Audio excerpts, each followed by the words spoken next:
Sí, hola.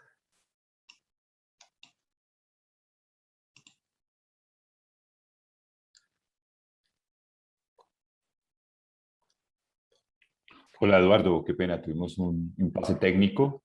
Sí, sí es lo que vi, que se cerró la sesión. Sí, sí, Eh, sí, parece que tuvimos eh, un bajón del host, pero qué pena con todos los participantes. Ya estamos aquí nuevamente en línea.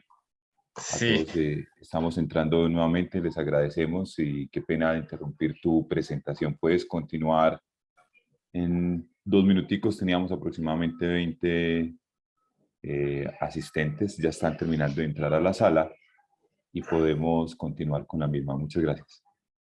ok, voy a empezar a compartir mi pantalla entonces. Se lo agradezco. Según yo me quedé en esa parte de los objetivos que nosotros identificamos, ¿no? Así es. Sí.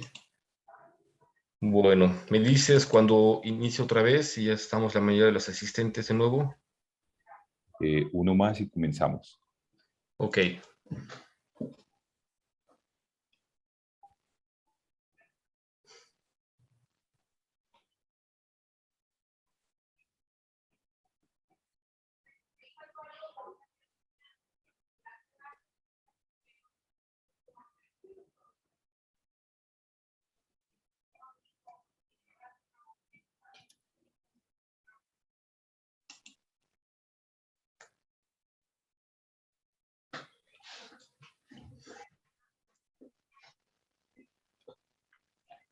Perfecto.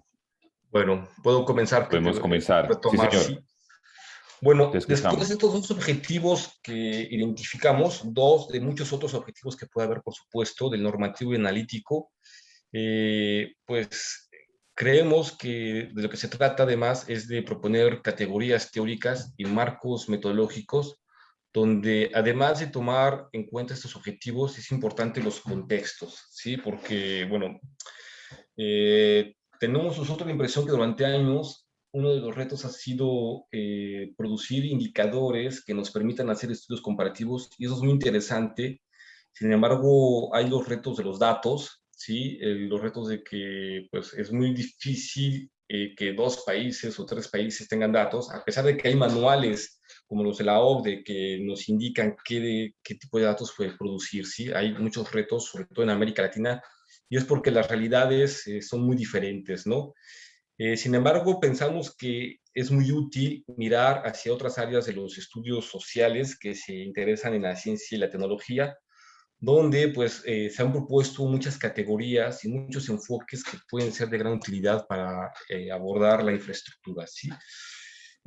Uno de estos es de los estudios históricos de la ciencia, y aquí yo, bueno, menciono tres autores: Livingstone, Leticia Mayer y Cueto, que está en Perú, donde ellos pues nos han dado relatos y marcos teóricos muy interesantes sobre el desarrollo científico y donde vemos, por ejemplo, toda esta parte de la dimensión espacial, pero también de los contextos temporales y espaciales, por supuesto, donde la infraestructura también ha jugado un rol central, ¿sí?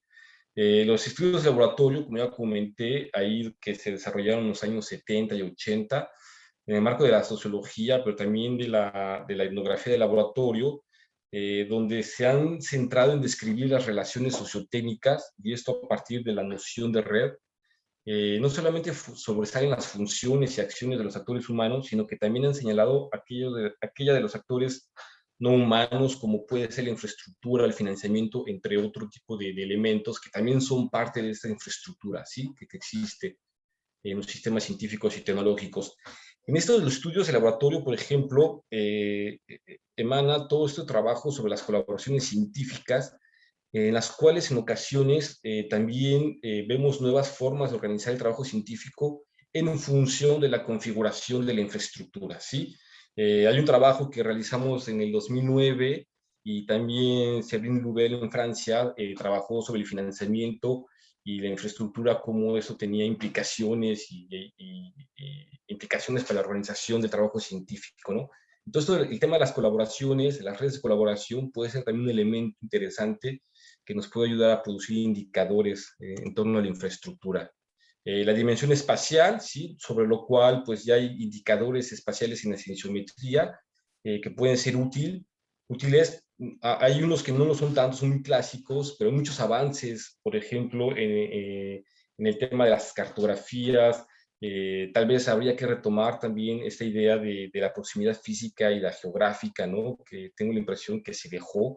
Hace unos años había trabajos, había gente que se interesaba en medir, en ver qué era más, tenía más peso, la proximidad social o la proximidad geográfica en las redes de colaboración. Y bueno, hoy en día con las herramientas que tenemos que nos permiten también georreferenciar la información, creo yo que podemos hacer ahí cosas interesantes, ¿no? En términos de métricas. Las redes de colaboración y las redes sociotécnicas también son interesantes de explorar, sobre todo las segundas, ya que incorporan el elemento económico y político y cultural en las comunidades. Y esto quiero hacer énfasis para recordarles que los estudios de ciencia y tecnología y sociedad en América Latina es una afirmación, pero en otros países igual, surgieron en medio de grandes debates sobre la política para el desarrollo, ¿sí?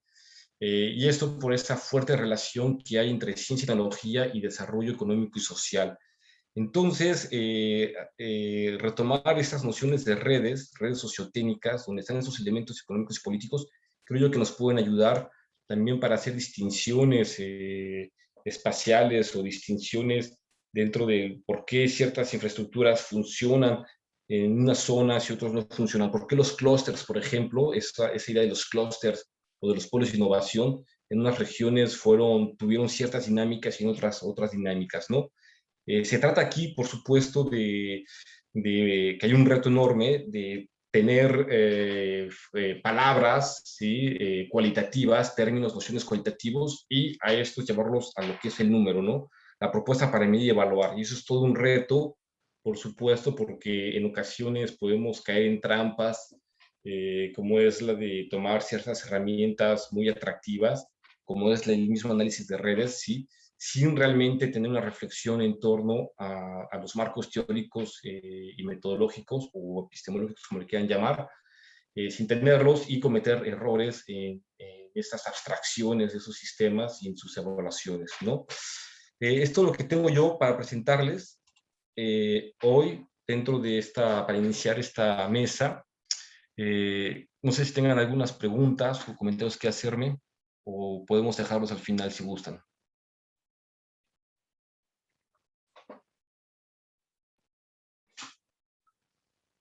No. Eduardo, por ahora no hay comentarios, pero creo que Sí, podría no ser veo al final y manitas seguimos. levantadas. Ajá, Y podemos no continuar. continuamos con Efren.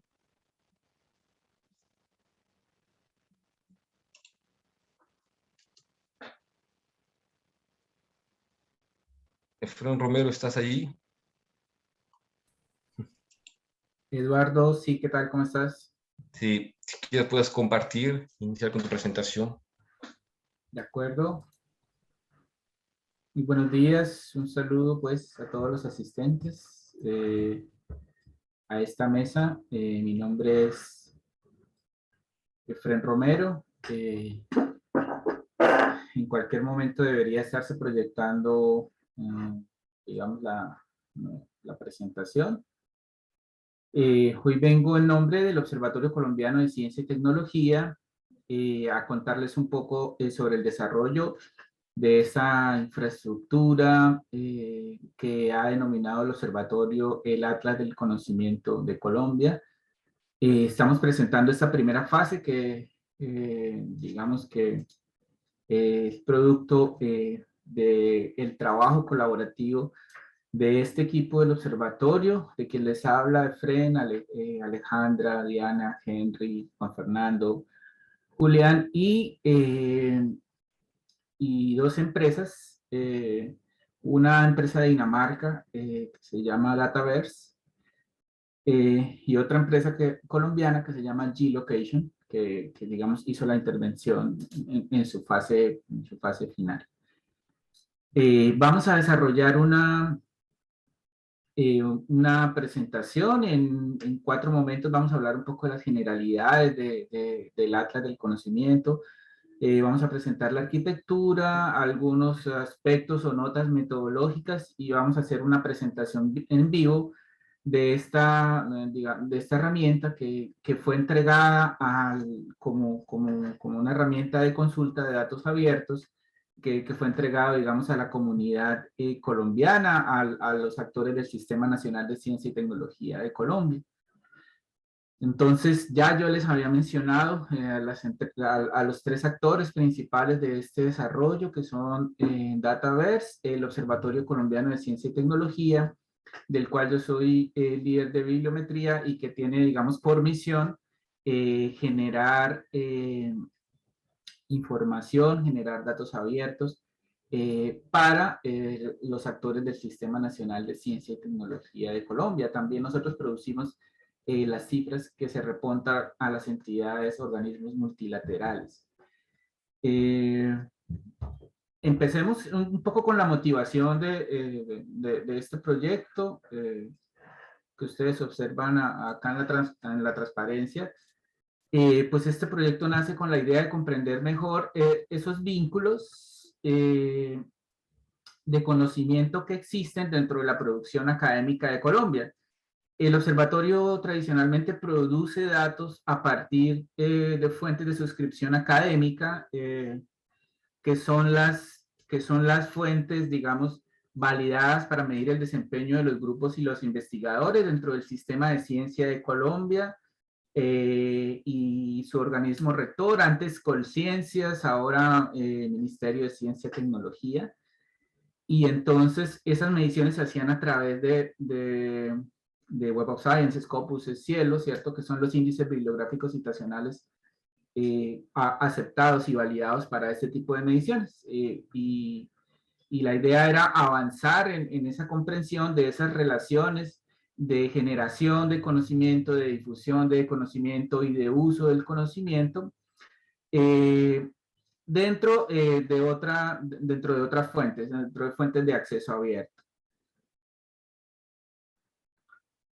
Digamos que con este ejercicio se busca describir unas características clave del ecosistema de investigación y desarrollo de Colombia.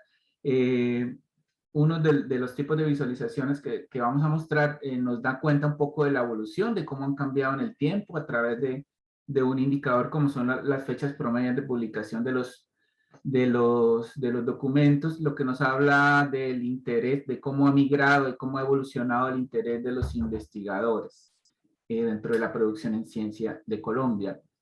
Para el desarrollo de este atlas de conocimiento, que digamos es un bien público de consulta, de información de la producción académica colombiana, pues claro, está abierto a Colombia, pero también a cualquier persona a nivel mundial. Hay unas preguntas orientadoras, vamos a contar 4 acá, porque la primera es ¿cuál es la naturaleza y las dinámicas del ecosistema colombiano de investigación y desarrollo? ¿Qué grupos de conocimiento clave se pueden identificar? Un poco como decías, Eduardo, los clústeres, y en este caso hay identificados unos clústeres de conocimiento a nivel de áreas de investigación y a nivel de tópicos, ¿cierto? ¿Cuáles son los grupos de conocimiento clave y las capacidades de I+D? La idea también era comprender un poco mejor de qué capacidades se puede dar cuenta a partir de este ejercicio de visualización científica. Y bueno, también algo que se va a ver reflejado dentro del Atlas es qué tipo de indicadores y visualizaciones se pueden utilizar para comprender mejor esas características sociotemporales dentro del ecosistema de I+D de Colombia. Dentro de los desarrollos que se generaron pues para poner este proyecto y verlo en vivo, pues como lo vamos a ver dentro de un rato, vamos a mencionar 4 aspectos principales. El primero fue el acceso a esa base de datos que es Open Academic Graph. Entonces ahí estuvo el acceso y la integración de esos datos abiertos y digamos la apropiación de esos datasets para poder construir el Atlas del Conocimiento. El segundo desarrollo que se ejecutó fue la integración de esos datos dentro del grafo Neo4j y esa integración para la visualización, para el uso y para las consultas, el despliegue a través de Tableau Public. Los siguientes dos desarrollos tienen que ver con una API abierta para el consumo de datos provenientes de los grafos, ¿cierto? Y, digamos, para la visualización del conocimiento desarrollado dentro del proyecto.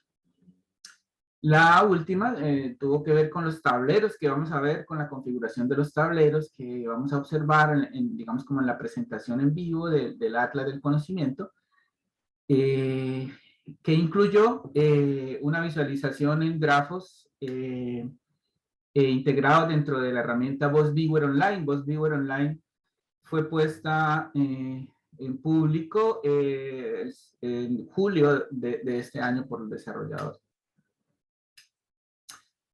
Hablemos un poco de la arquitectura del Atlas del Conocimiento. Digamos, podríamos poner acá como dos grandes líneas, ¿cierto? Una que divide acá a la izquierda y otra acá a la derecha, ¿de acuerdo? Entonces, acá está todo lo que está detrás del escenario, ¿de acuerdo? Lo que tiene que ver con el ingreso de datos, la creación de los vínculos de datos a través de listados de arcos y listados de nodos, y todo lo que tiene que ver el enriquecimiento de datos, esto a través de la estructura de datos. Y esto, digamos, es lo que ve el usuario, que es el tema de la visualización de información, que está centrado principalmente en Tableau. Digamos que esta arquitectura tiene unos componentes principales. El primero de ellos tiene que ver con el manejo de la base de datos, el cual está soportado dentro de Mongo Database, ¿cierto? El segundo tiene que ver con la base de datos de grafo, la cual está soportada dentro de Neo4j, y lo otro tiene que ver con el lenguaje del desarrollo, el cual se utilizó, digamos, el lenguaje Python. Dentro de la arquitectura, digamos, también resaltan unos elementos como este driver que fue el utilizado para que interactuaran directamente, digamos, con la base de datos del grafo para la interacción de Python y Neo4j. Y estas APIs aquí, la base de datos de gráficos, digamos que tiene dos formas de conexión nativa, a través de HTTP y a través de Word. La última parte de la arquitectura tiene que ver, digamos, con la visualización pues, para el usuario, que está montada toda en Tableau y se utiliza como el punto principal para crear informes, para acceder a los datos y para visualizaciones con datos que ya están calculados y que ya están definidos, asociados, por ejemplo, a las fechas promedio de publicación, a las citaciones, al volumen general de documentos. La metodología del Atlas del Conocimiento podría resumirse, digamos, en la construcción de redes derivadas de documentos alrededor de los registros electrónicos de documentos identificados dentro de las fuentes que Open Academic Graph. Se construyeron redes derivadas de documentos que incluyen los tópicos, los términos, a partir de los abstracts, ¿cierto? En el caso de los términos, los tópicos a través de las palabras claves, a través de los vínculos de coautoría, ¿cierto? De coautoría, entonces, las conexiones de los documentos con las personas, a través de las afiliaciones institucionales, la conexión de los documentos y las personas pues con las organizaciones acá, ¿cierto?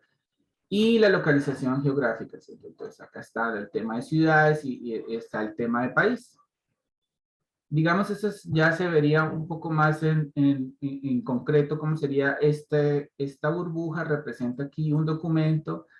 Acá observamos, por ejemplo, los autores de ese documento. Acá observamos las afiliaciones institucionales, ¿de acuerdo? Y acá observamos, digamos, las palabras claves, las palabras derivadas tanto de los resúmenes como los términos derivados, los términos derivados de los resúmenes y las palabras derivadas palabras claves de autor y palabras claves indexadas por las bases de datos.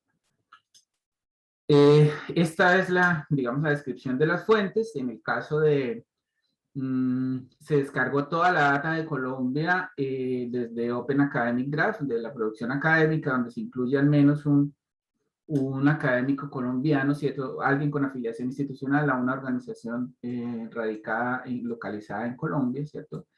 Ustedes ven ahí, digamos, la dirección de esta fuente. Como habían un interés especial por vincular esa producción académica colombiana a las organizaciones del Sistema Nacional de Ciencia y Tecnología de Colombia, se utilizó la base de datos internacional GRID, ¿cierto? Global Research Identifier Database, ¿cierto?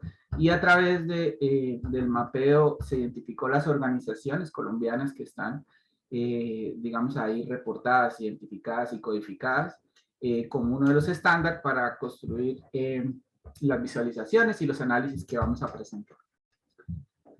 Bueno, una vez hemos descrito aquí algunos aspectos metodológicos, vamos a hacer una pequeña presentación en vivo del Atlas, recordando pues que nosotros contextualizamos la construcción del Atlas a través de unas preguntas, tales como un poco ver las dinámicas del ecosistema, de producción en ciencia de Colombia, ¿cierto? Y, por ejemplo, identificar cuáles son los grupos de conocimiento clave y qué capacidades se pueden evidenciar, en qué áreas se pueden evidenciar capacidades y cómo han evolucionado esas capacidades. Entonces me voy a salir, digamos, aquí de esta área de presentación y voy a ir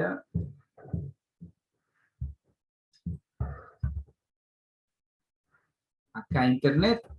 No sé si estoy autorizado a compartir aquí a través del chat, pero si ustedes dan dentro de sus computadores Atlas del Conocimiento o ZIP, entonces ustedes deberían llegar a una visualización de esta pantalla. De acuerdo, voy a copiar esta dirección y voy a compartirla acá en el chat para que todas la tengan, para que la puedan consultar, tanto los que son de Colombia como los que están fuera de Colombia. Ahí pueden consultar eso. Entonces, esta es, digamos, acá en vivo, digamos, este aporte, esta construcción del Observatorio Colombiano de Ciencia y Tecnología, digamos, a la consulta, al acceso de los datos de la producción de Colombia, a partir de esa fuente que es Open Academic Graph. Entonces, digamos, esta presentación finaliza mostrándoles algunos de esos módulos, ¿cierto?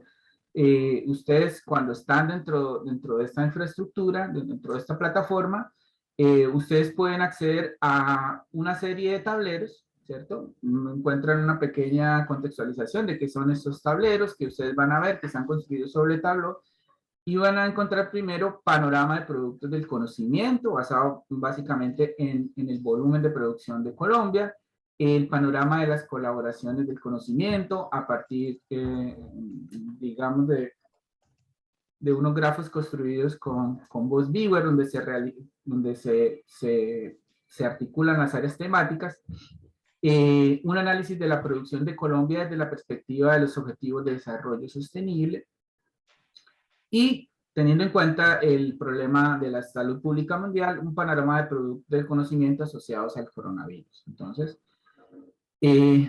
vamos a verlo aquí rápidamente. Ustedes observan una vista de lo que es el tablero general, el primero del Atlas del Conocimiento, donde uno puede encontrar unas estadísticas alrededor de 267,000 publicaciones de Colombia identificadas entre los años 1970 y 2021, en este caso, ¿de acuerdo? Entonces, ese es un módulo desde donde se pueden consultar y se puede modificar esta línea de tiempo. Si nos movemos acá, voy a evitar hacer cambios porque, digamos, para evidenciarlo se genera ahí como un pequeño retraso, ¿cierto? Acá está un poco la georreferenciación de esa producción.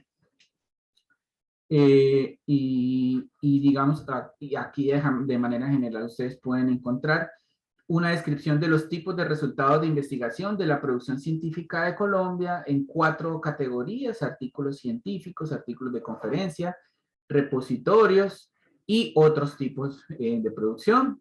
Una descripción de estos datos a partir de la clasificación de las áreas de la ciencia, del estándar FORFOS de la OCDE, ¿cierto? Áreas de conocimiento, ciencias naturales, ciencias sociales, ciencias médicas, ingeniería. Bueno. Además de un análisis de primer nivel de la producción de Colombia a partir de los datos de Open Academic Graph, ustedes observan un análisis de segundo nivel, que son los tópicos, y acá se reflejan un poco también como esas áreas de investigación, ya temas menos gruesos, ¿cierto? Acá vemos un detalle un poco más ampliado de eso. Digamos, dentro de este atlas se puede consultar cualquier organización de Colombia que esté acá, ¿cierto?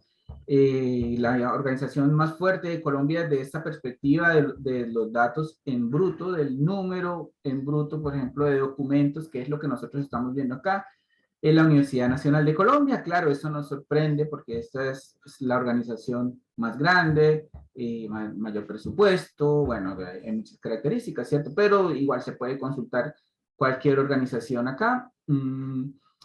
Se puede hacer, digamos, una comparación con la producción en ACTI, acá con esto, se puede verificar las colaboraciones internacionales de las organizaciones de Colombia. Si yo selecciono acá una organización cualquiera, entonces ya me cambia todo el mapa de las colaboraciones, ya no serán las mapas de colaboraciones de todas las organizaciones de Colombia, sino las colaboraciones internacionales de esa universidad, que es específicamente la Universidad de AFIT.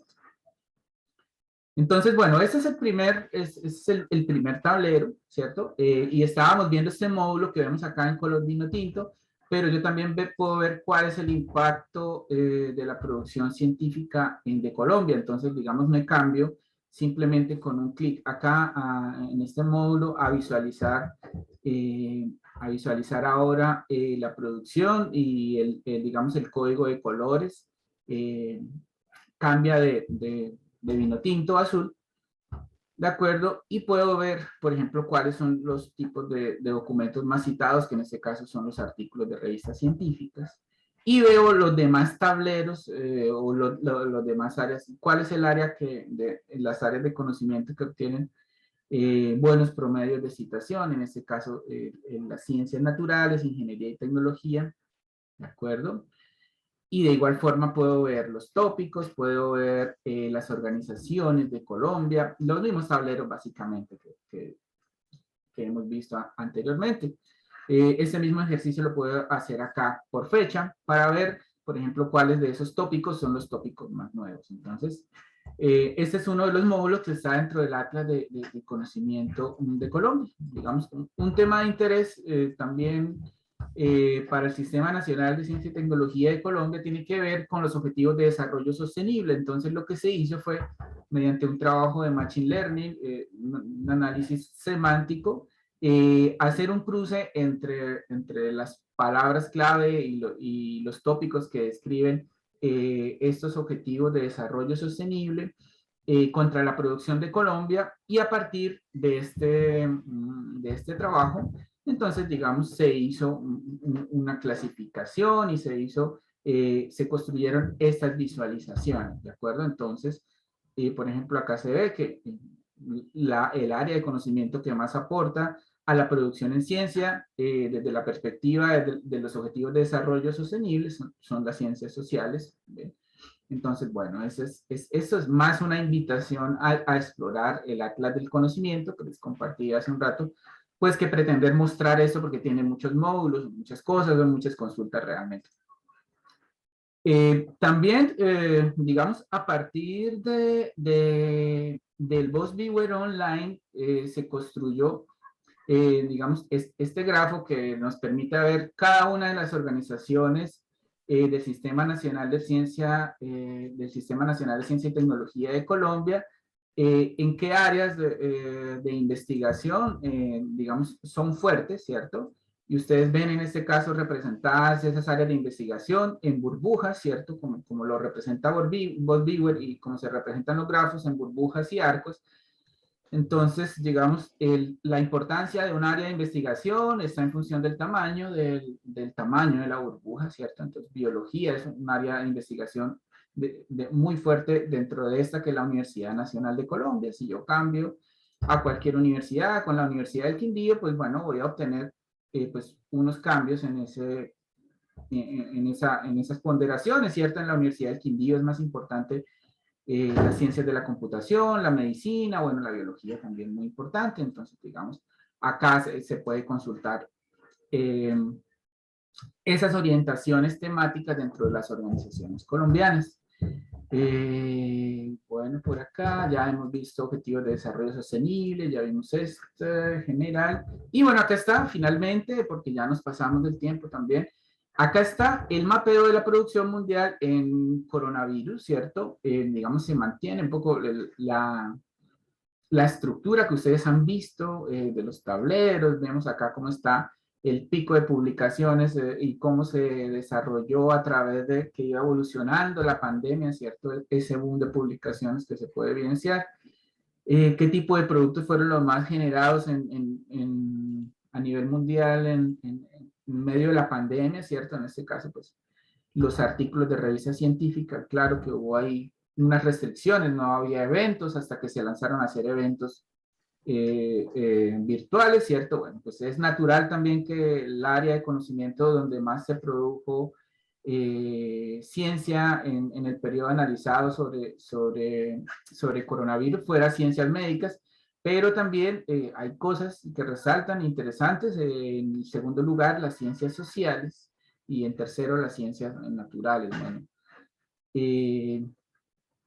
acá pueden ustedes observar cómo fue el panorama de colaboración de la producción en ciencias sobre COVID-19 a nivel internacional. Nosotros veíamos, bueno, que un jugador muy fuerte era la Universidad Johns Hopkins, que las cifras eran casi que más confiables que las mismas de algunos países. Bueno, entonces ahí vemos un poco reflejado esas fortalezas. Y bien, es lo que teníamos para compartir. Entonces, voy a dejar de presentar, voy a dejar de compartir pantalla, Eduardo, para dar paso a la siguiente presentación. Sí, antes, ¿alguien tiene una pregunta, un comentario? ¿No? Si gustan, podemos Sí, pasar yo. por la presentación. Sí, Gracias. Luis Antonio. Hombre, bueno, muy bien. Gracias, Efren, y por la presentación, por compartir el desarrollo y felicitarlos por este avance. Dos preguntas muy concretas. Sí, señor. Yo puedo buscar temas particulares para que me dé un panorama. ¿Qué ha investigado Colombia en, no sé, bacilos thuringiensis? Entonces puedo hacer esa búsqueda y me saca todo el dashboard que tienen sobre esos filtros, o todo es agregado. Eso está agregado por organizaciones. Tú puedes ver digamos, por una organización cuáles son las fortalezas temáticas, ¿cierto? Recordemos que, digamos, una de las motivaciones de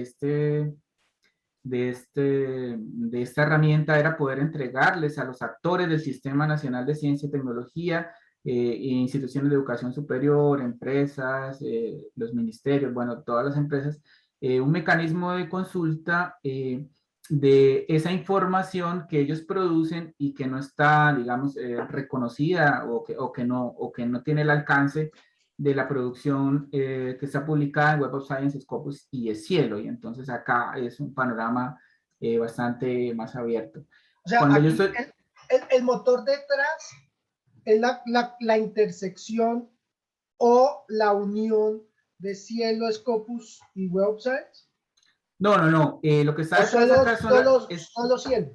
Es la fuente Open Academic Graph. Open Academic Graph incluye, digamos, en un 80% fuentes de suscripción académica que tienen liberados sus datos, ¿sí? Pero básicamente, esto tiene información de Open Academic Graph, que es de Microsoft Research. Entiendo, de Microsoft Research. Bien, y lo segundo... Por eso, por eso, Luis, declaramos el Atlas del Conocimiento como fase 1, porque lo que hicimos fue, bueno, nosotros tradicionalmente lo que hacemos es mapear las fuentes de suscripción académica, que tienen su discusión y que tienen, digamos, sus bemoles, por decirlo así. Entonces digo, bueno, entonces este producto es exclusivamente de datos abiertos, exclusivamente Open Academic Graph. Por eso, y el observatorio, digamos, tiene los dos productos disponibles. Por un lado, exclusivamente Open Academic Graph, que es lo que acabamos de ver. Y por otro lado, los informes, los tableros, la información que el Observatorio Colombiano de Ciencia y Tecnología produce todos los años, que son los indicadores de ciencia reportados a partir del estándar del ministerio. ¿Cuál es el estándar del ministerio? La producción en ciencia, en WOS, Cielo y Scopus, que son, digamos, lo que se reporta a la OCDE, a la RICID y a los organismos multilaterales oficiales, porque son, digamos, las bases de datos reconocidas. Ok, sí, que tienen un tema, solo lo voy a mencionar porque esto merece toda una discusión larga, Claro. y es el análisis detallado de las publicaciones indexadas donde se cuelan muchas depredadoras, ¿no? Después hablamos Sí, sí, del sí. tema de las depredadoras, que eso es un tema sumamente delicado. Para que lo Sí. sepamos, en Colombia al menos ya hemos iniciado procesos por concierto para delinquir en varias universidades del país por los carteles que se forman en función de aumentarse los sueldos fraudulentamente a partir de la producción en medios predadores. Eso está muy complicado.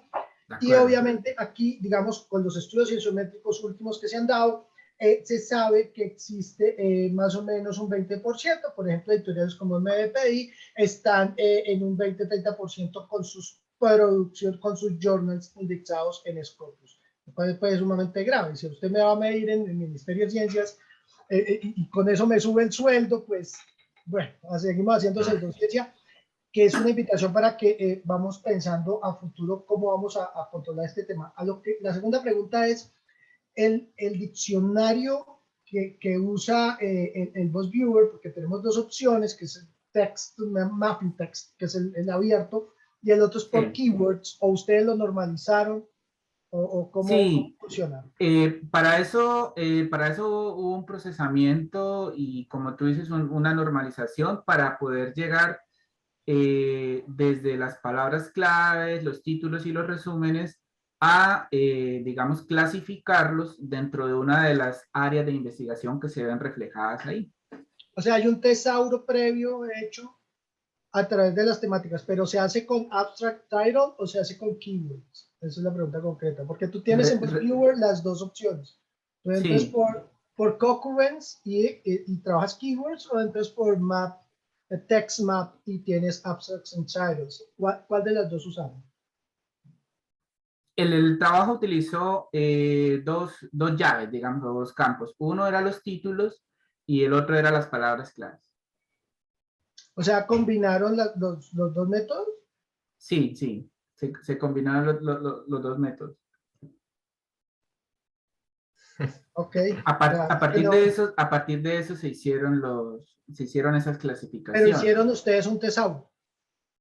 Sí, claro, es lo que se construye, digamos, eso se hizo ya directamente pues con Machine Learning, porque digamos no hay una relación directa entre algunas palabras o algunas palabras claves o títulos y las áreas de conocimiento en particular. Entonces lo que Sí, se porque hizo es que fue un trabajo de las procesa aparte. aprendizaje de máquina. Viewer las procesa aparte. Viewer te procesa keywords in concurrence y te procesa text map en otra opción que es titles and abstract. Bueno, nada. Sí, Muy sí, bien, claro, Luis, felicitarlos y está para muy que bien. Ok, podamos... Luis Efren, es muy interesante lo que estás preguntando, Luis. Son aspectos técnicos. Los invito a que discutan después y pasemos con Sí, la presentación de Leonardo porque nos queda muy poco tiempo. vale, Yo Fred. también tengo otras preguntas Pero, técnicas, pero después se las preguntaré a Efren. Se los comentaré por aparte.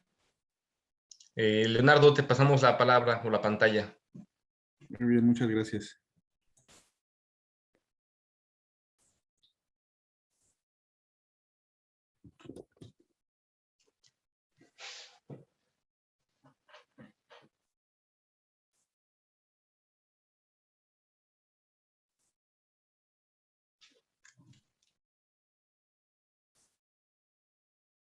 Muy bien. ¿Pueden apreciar mi pantalla? Sí, sí, la vemos bien. Perfecto. Pues bueno, la plática versa sobre un artículo que recoge la experiencia de un proyecto de investigación que desarrollamos en la universidad, en la UNAM, y que concretamente se dedicó a estudiar a los laboratorios nacionales del CONACYT, que son mexicanos. Y bueno, eh, este artículo pues pretende como sintetizar esa información. Entonces, eh, quiero precisar que lo que comento lo emito como un particular punto de vista, ¿no? Y no es necesariamente el punto de vista del CONACYT, que es donde presento esta charla. Pues bueno, eh, yo les voy a hablar de lo que son los laboratorios nacionales como infraestructura científica y tecnológica. Les presentaré el marco referencial y la estrategia metodológica con la que abordamos este asunto, lo que recogimos como información, ¿no? El análisis que hicimos de ella, algunos resultados, eh, las cuestiones que tienen que ver con los alcances y limitaciones de nuestros resultados, y bueno, algunos comentarios finales. El trabajo concretamente tiene la intención de poder conocer las infraestructuras científicas y tecnológicas, tales como los laboratorios nacionales, y en concreto conocer las estrategias de gestión de ellos mismos, ¿no? Pues bueno,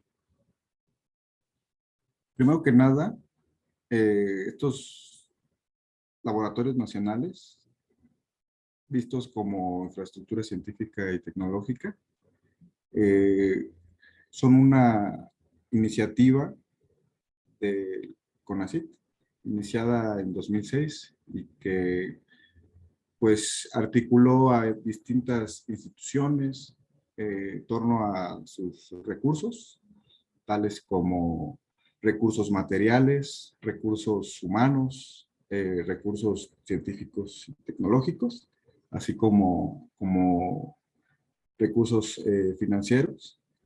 Y todo esto para poder atender ciertos problemas que en ese momento la agenda pública, en este caso la relativa a de la política de ciencia y tecnología, pues que consideraban, ¿no? Importantes. Hoy en día han sufrido una importante actualización estos laboratorios, y por eso hacía la precisión hace un momento. Los datos con los que trabajamos se tomaron del año 2017 al año 2019, y en los últimos años han habido algunos cambios. Entonces, esto merita una actualización. Sin embargo, solo quiero precisarlo por las cuestiones de la discusión de los resultados. Entonces, bueno, son articulados por CONACYT, distintas instituciones. En México tenemos a las predominantemente presentes en esta iniciativa, que son las que articulan un mayor número de laboratorios nacionales, como son la UNAM, ¿no? Que tiene cerca de 34, el CINDESTAF, que igualmente articula un número importante, 8, e incluso instituciones el, como hospitales, ¿no?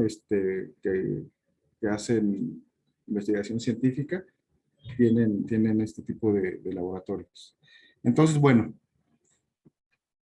atienden ciertos problemas ahora que tienen que ver con los asuntos importantes para pues, a resolver las problemáticas urgentes, tales como pues, asuntos relacionados con el ambiente, asuntos relacionados con la vivienda, la desigualdad social, la pobreza, pues aspectos que tienen que ver también con desastres naturales, salud, muy importante hoy en día, ¿no?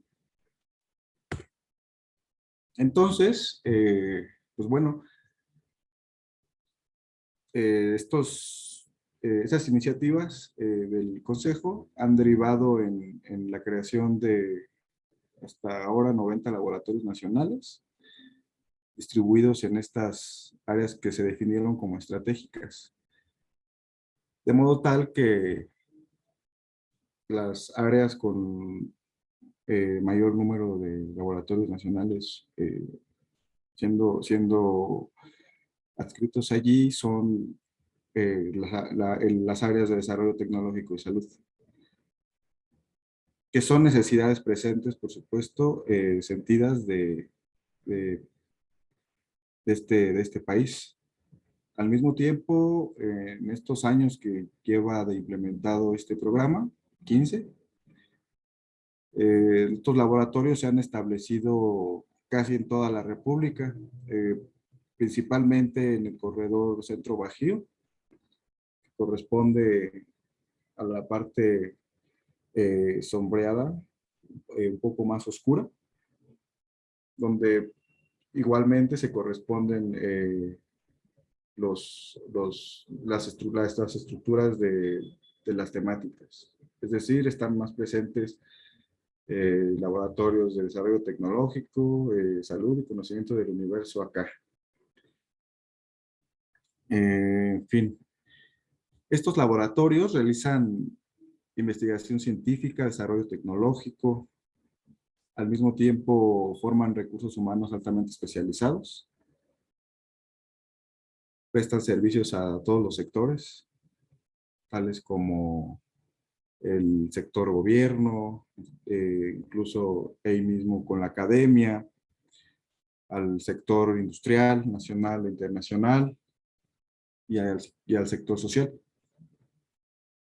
Esto ha implicado pues que incluso se ponga el acento en la vinculación como una actividad más o como otra función de estos laboratorios.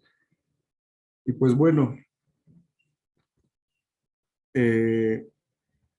estos laboratorios actualmente, como les comentaba, dependen en buena medida del financiamiento que les proporciona el gobierno federal. Y, bueno, en menor medida las asignaciones que les hacen sus instituciones, y todavía menos de los ingresos que perciben por las actividades que realizan o por los servicios que prestan. Entonces, esta situación que pone de manifiesto que dadas estas importantes actividades que se llevan a cabo, que implican un importante coste económico, que principalmente se destina a aspectos desarrollados, aspectos que tienen que ver con el desarrollo del proyecto, tales como la adquisición de nuevo equipo, que es oneroso, la operación del mismo, que generalmente requiere especialistas, y el mantenimiento del equipo para pues, su conservación y su actualización. Entonces, dados estos requerimientos financieros para cubrir estas necesidades, considerando el rol importante que cumplen, la estructura que ellos tienen, que repito, se conforman por universidades, centros e institutos que desarrollan actividades de ciencia y de desarrollo tecnológico. Y bueno, en este país la mayor parte de los recursos que tienen o con los que cuentan estas instituciones, tales como las universidades, centros, institutos, proviene mayoritariamente pues del gasto público. Y bueno, en este país, históricamente, por la estructura que tienen los sistemas integrados de ciencia, tecnología e innovación, tenemos una relación perniciosa entre la disponibilidad de recursos para financiamiento, que son provenientes principalmente de los recursos federales. Y por otro lado tenemos una situación donde como comentaba, la escasez de recursos es histórica y persistente.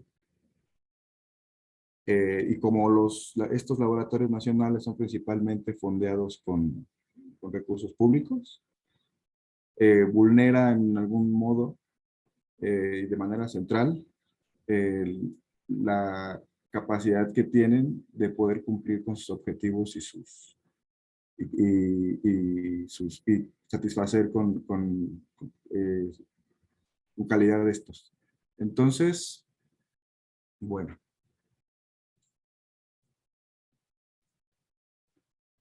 Toda esta relación, nosotros estuvimos interesados en saber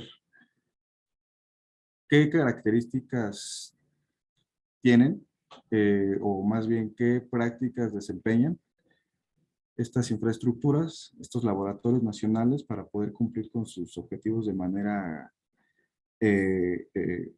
efectiva. Y esto con la finalidad de que, bueno, pues puedan cumplir con sus funciones, las cuales tienden por lo regular de manera diferenciada a generar sobre todo investigación científica y desarrollo tecnológico en menor medida. Pues bueno, interesados en conocer estas estrategias de gestión de las infraestructuras científicas y tecnológicas para mejorar su desempeño y que de esta manera puedan ellos sobrepasar esta barrera que les representa la problemática de los recursos. Entonces, nosotros decidimos responder a la pregunta, pues, ¿cuáles son esas estrategias de gestión en las infraestructuras científicas y tecnológicas, tales como los laboratorios nacionales? Ya indagando en esto, pues, para responder a esta pregunta, nos fuimos a estudiar las prácticas que explican estas estrategias de gestión o las prácticas que emplean, que permiten alcanzar un mayor nivel de efectividad. ¿Esto por qué? Bueno, pues porque este conocimiento nos podría permitir comprender, nos podría facilitar el medir, el mejorar y sistematizar ciertas prácticas que han probado en la experiencia de la existencia de operación de los laboratorios ser prácticas que han ayudado a que ellos puedan cumplir con sus objetivos de manera efectiva. Repito que estos incluyen el tema de desarrollar investigación científica de calidad, desarrollos tecnológicos, también formar recursos humanos altamente especializados, prestar prestar servicios de alta calidad. Esto con la idea de que con los servicios puedan generar recursos para poderse sostener.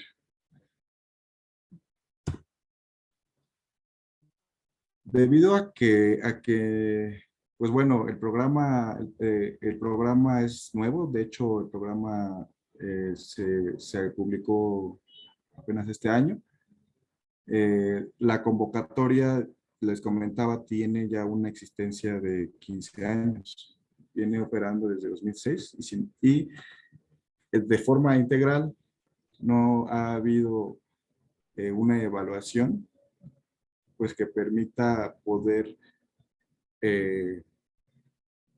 aprovechar los recursos, y saber en qué medidas se están aprovechando para, pues bueno, incidir en lo que se quiere incidir, en este caso en la atención de problemas sociales y el avance en el conocimiento en sus fronteras. Para esto, entonces, echamos mano de un marco de referencia que nos fue de utilidad para poder analizar estas prácticas que tienen que ver sobre todo con el éxito que estos tienen, el éxito entendido como la efectividad en el cumplimiento de actividades, la realización de ellas y el cumplimiento de los objetivos. Entonces, pues bueno, este marco de referencia en el cual se abordan expresamente los laboratorios nacionales, propone estas 4 categorías. Sin embargo, no ahonda en ello.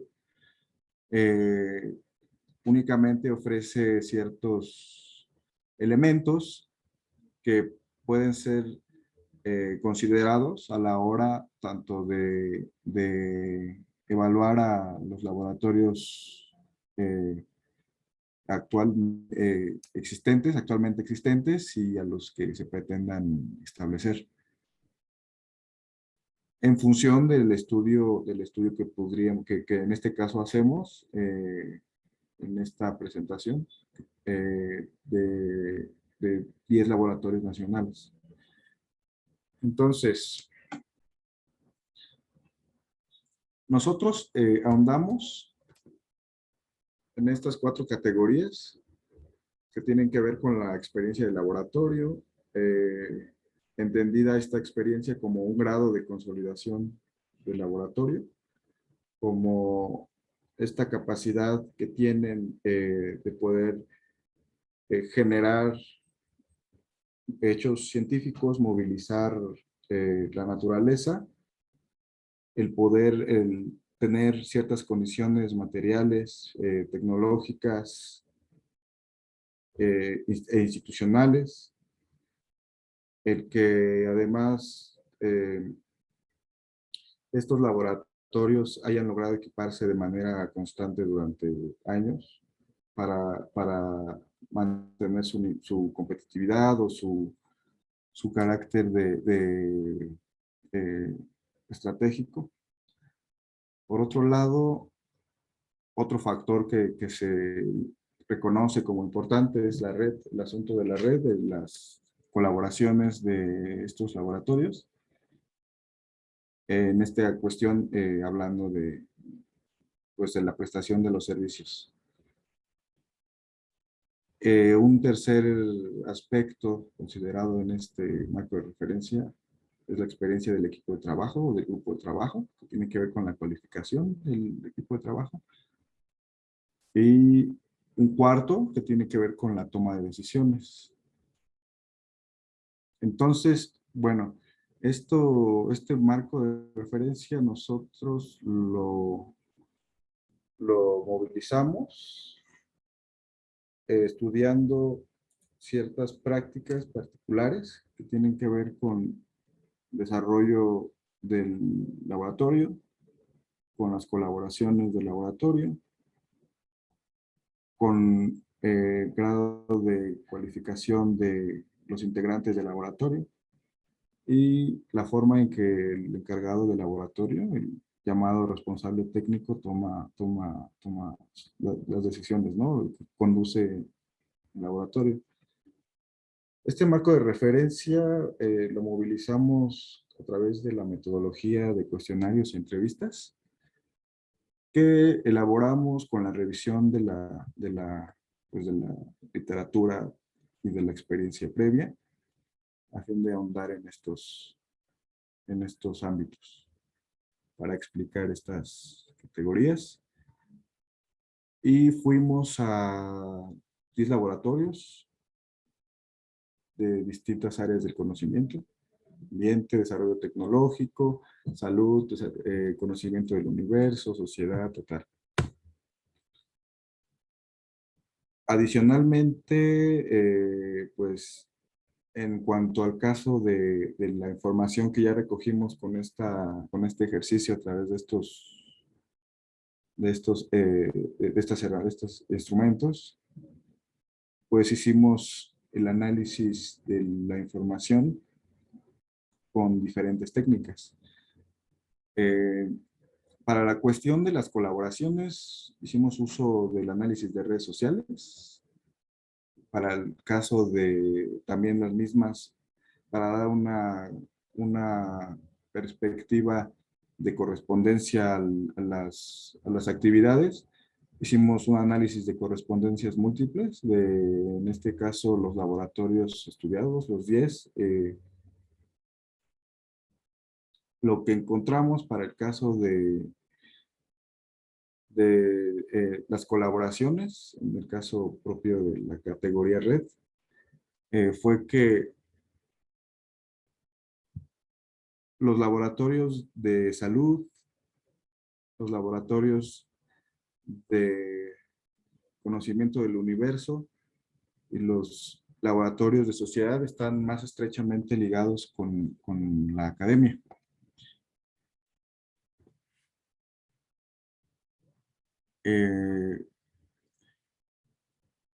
Bueno, en el caso particular de los laboratorios nacionales que desempeñan sus actividades en el área del desarrollo sustentable, las relaciones fueron más cercanas con la sociedad, con el sector social.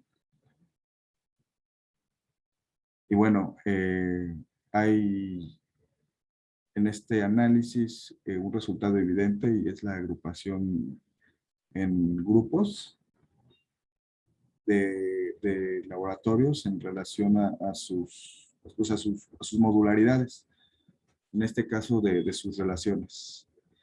Y esto lo voy a explicar más adelante, pero bueno, el resultado del análisis de redes sociales mostró ese tipo pues de proximidades.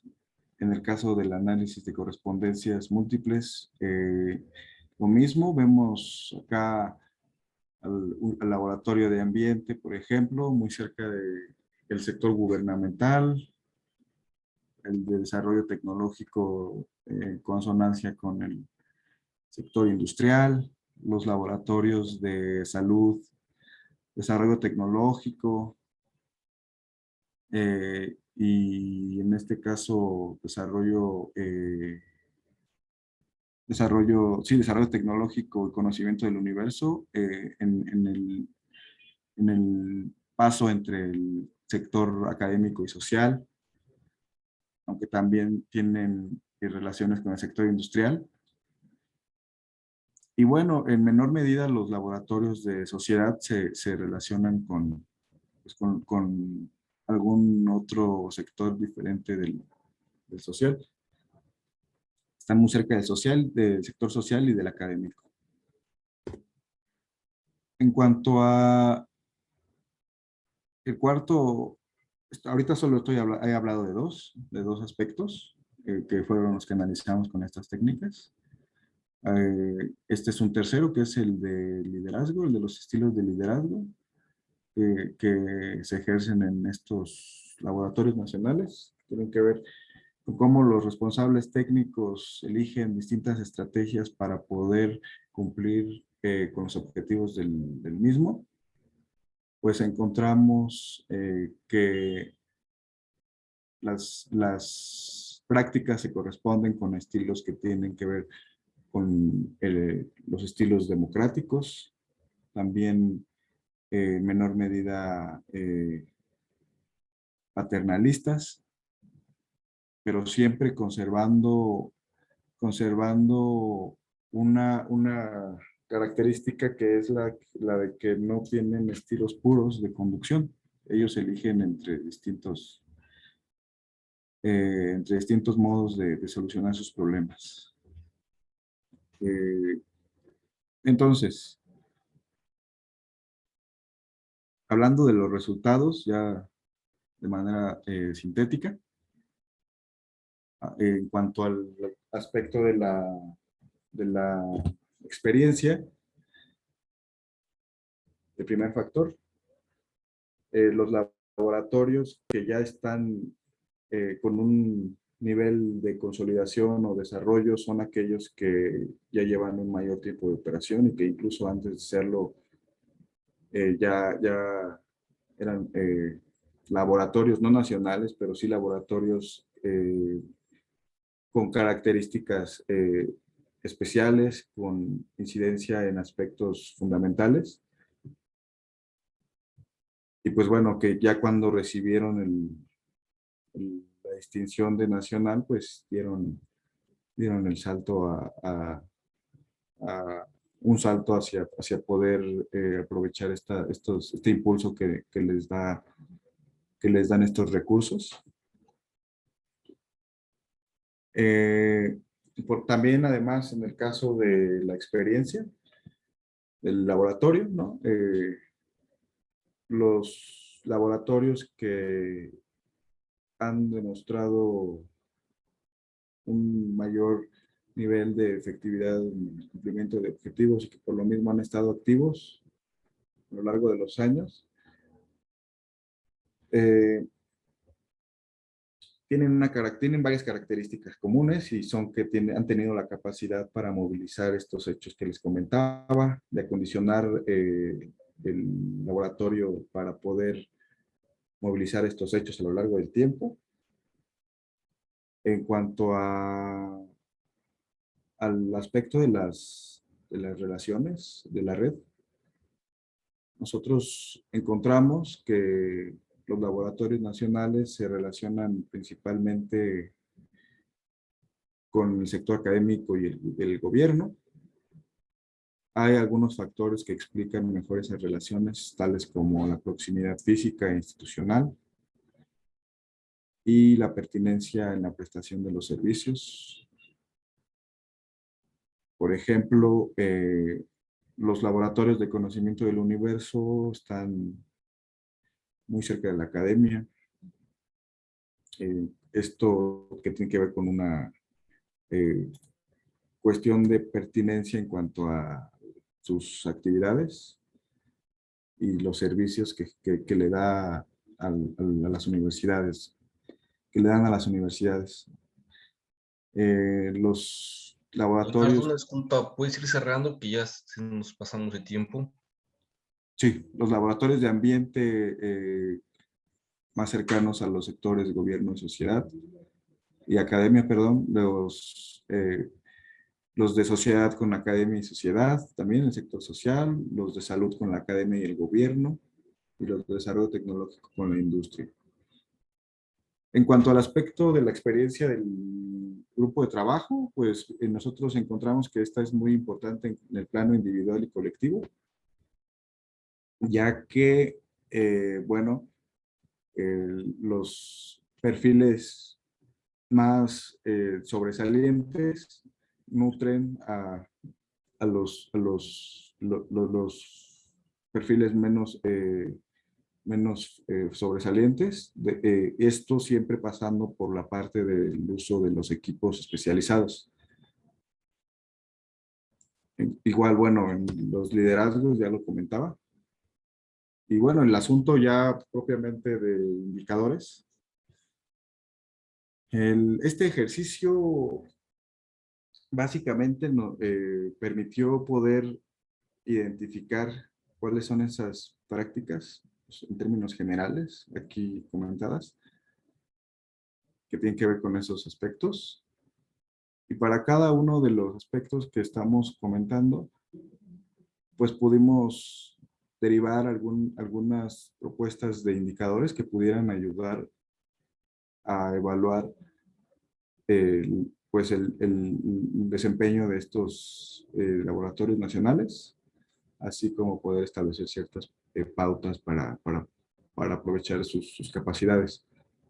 En el caso de los indicadores necesarios o que se propondrían a partir de estos resultados en el aspecto de la experiencia de laboratorio, deben considerarse aspectos que tienen que ver con el tiempo de operación del laboratorio, con los equipos especializados con los que cuenta,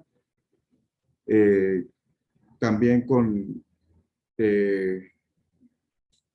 el aspecto de la red del laboratorio, de las colaboraciones, considerar indicadores que tengan incluidos aspectos sobre la vocación del laboratorio, es decir, a qué tema o qué temática está abocado, el tamaño mismo del laboratorio, ¿no?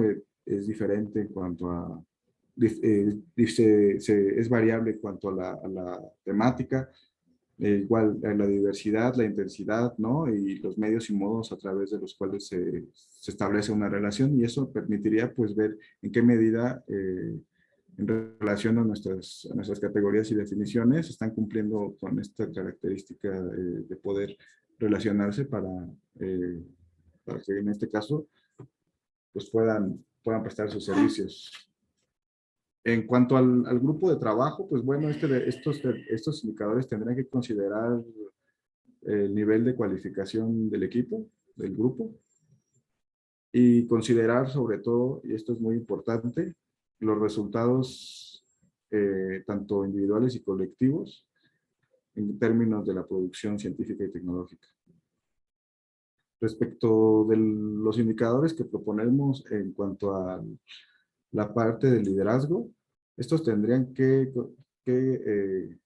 incluir algunas cuestiones que tengan que ver con el fomento de la responsabilidad del equipo de trabajo, del grupo de trabajo, y bueno, pues que a su vez derive en una suerte de compromiso que dé cuenta del compromiso del laboratorio, del grupo de trabajo.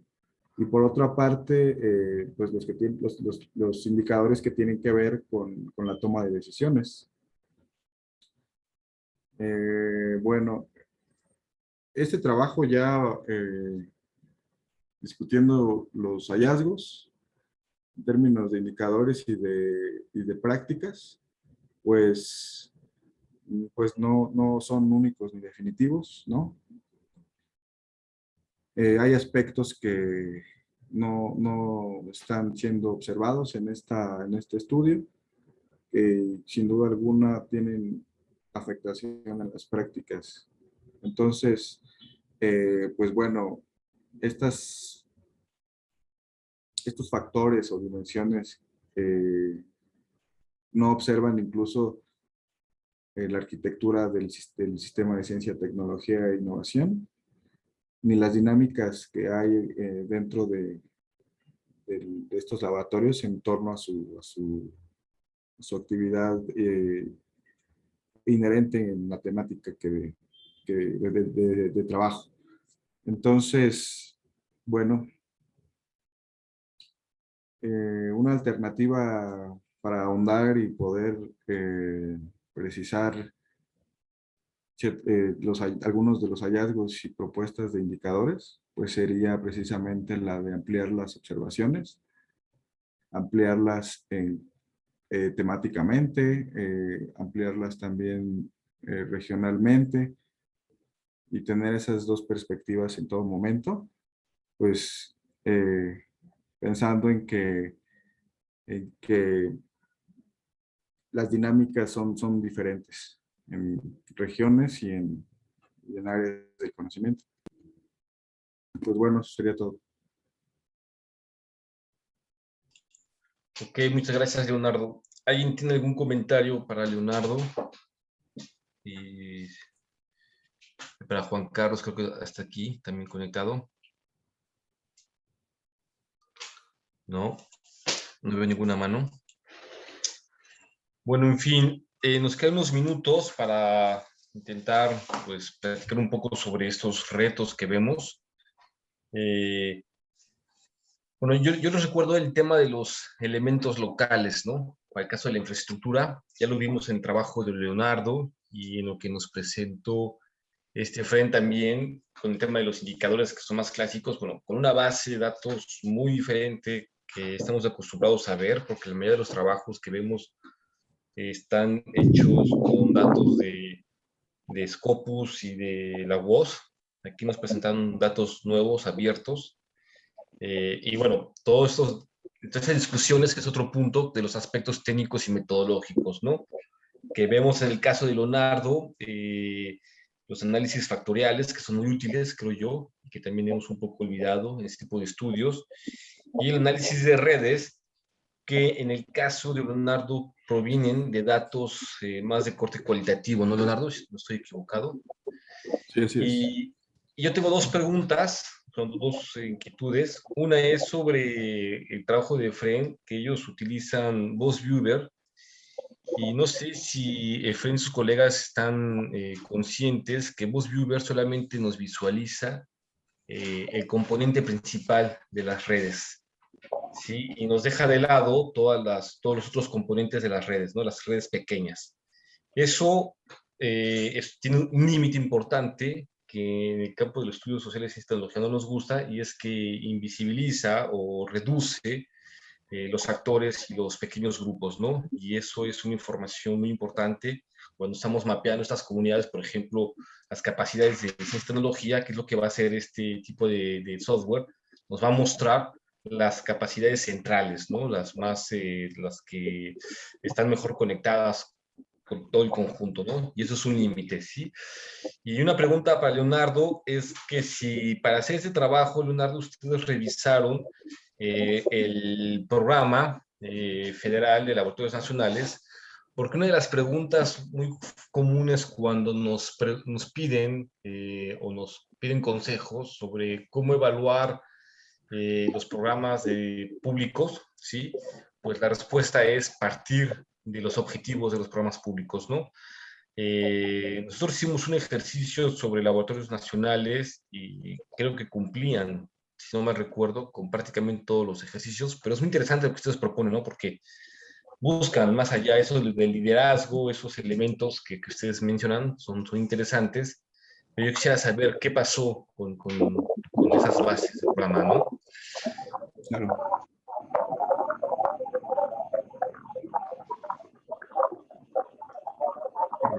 Tenemos ahí una interferencia, Eduardo, ¿no? Mariana tiene ahí su micrófono abierto y escuchamos algo. Creo que es Mariana, sí. Ok. Bien, Eduardo, sí. Es una de las limitaciones que tiene el uso de los grafos de VozViewer, ¿cierto?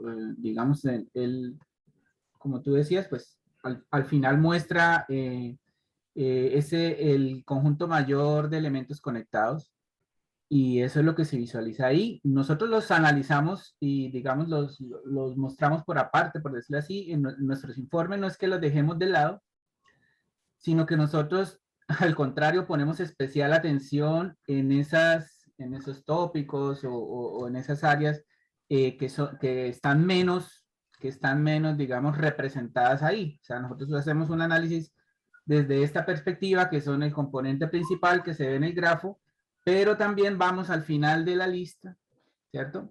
Y hacemos, digamos, un recuento de esos tópicos que son los menos frecuentes, un poco para entender también qué áreas están emergiendo, ¿cierto? Porque una de las características que pueden tener estos que son menos frecuentes y que se ven ahí menos representados es que están entrando al sistema de ciencia de Colombia, y otra pues también puede ser que están en declive ya, que fueron estudiados un poco y que están de salida.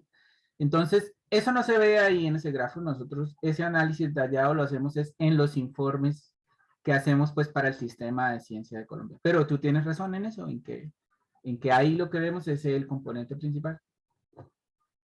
Oye, Fred, otra pregunta.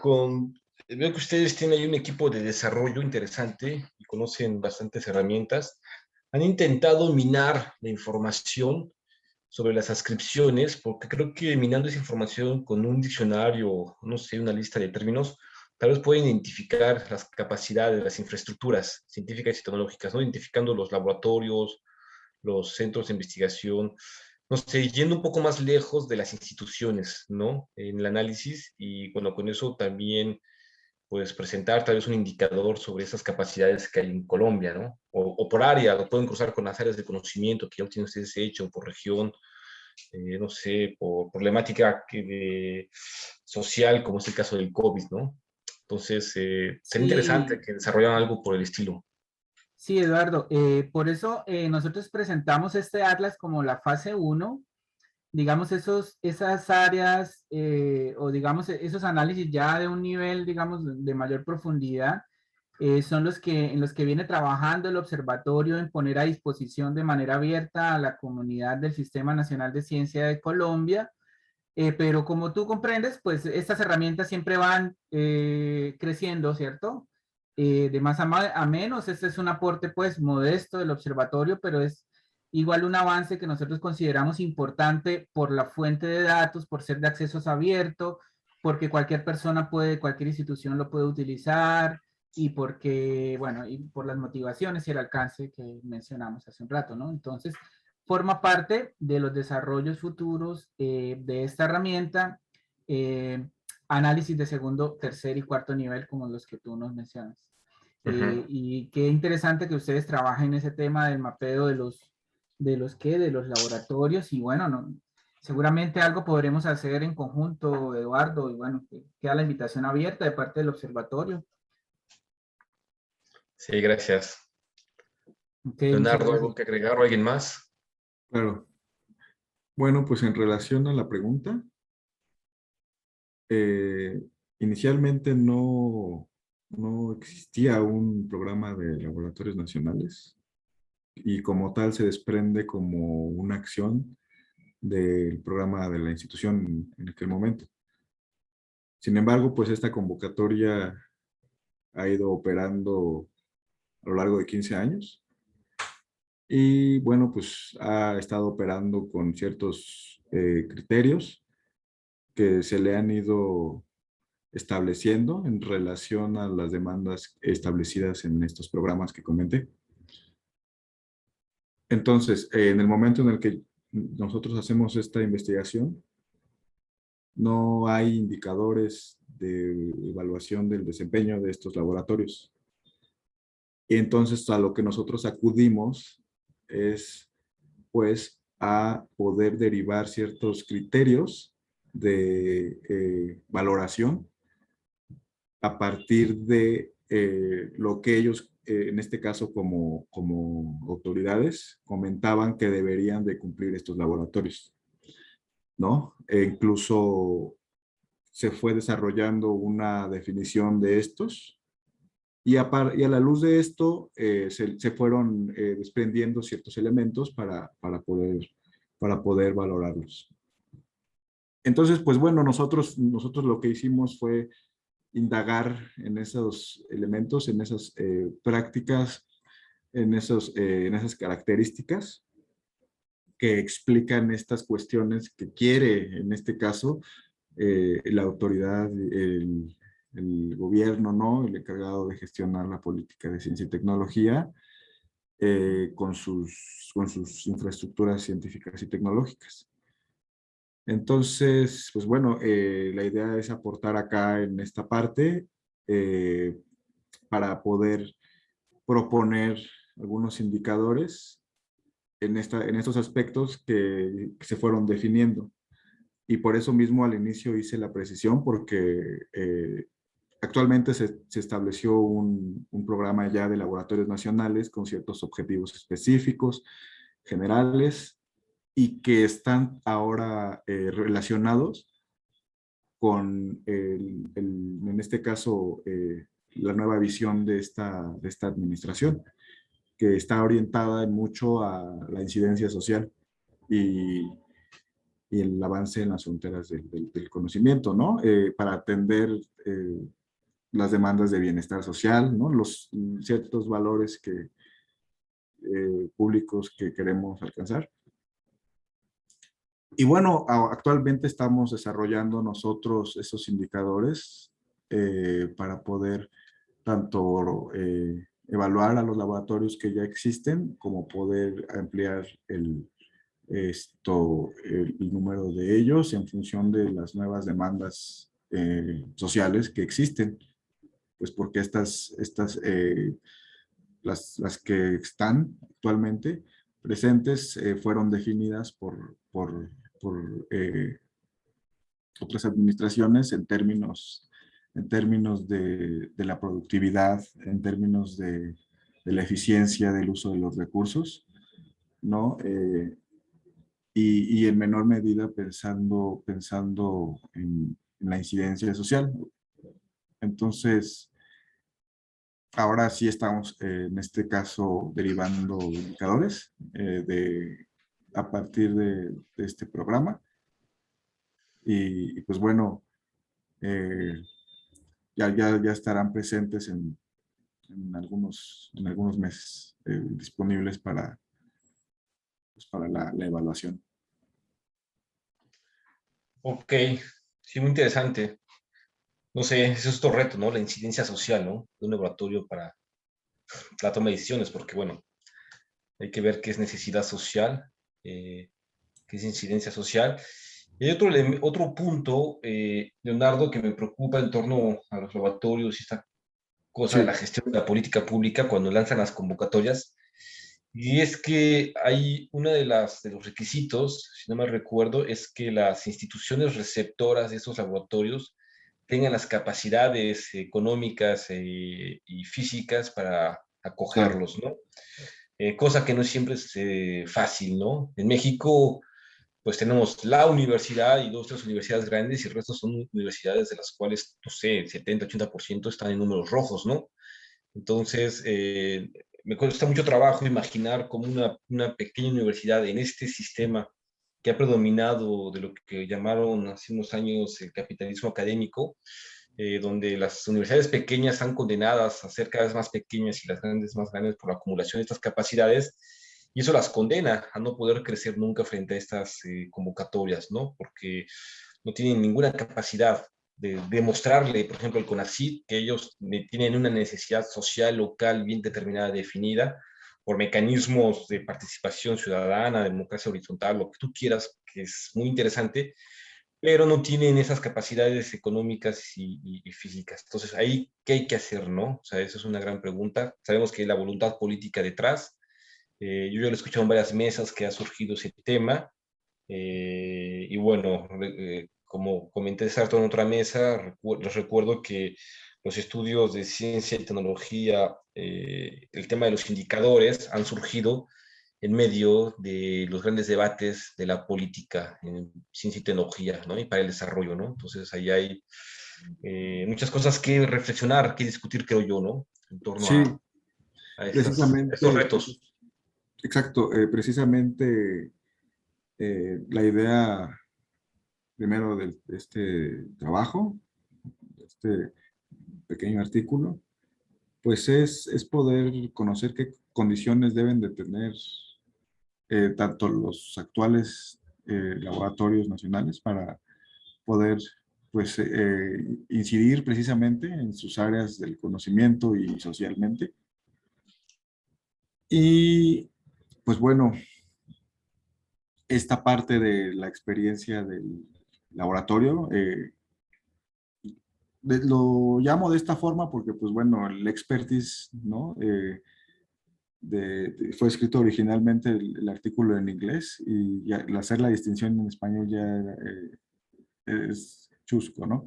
Eh, bueno, la experiencia del equipo, perdón, la experiencia del laboratorio, ¿no?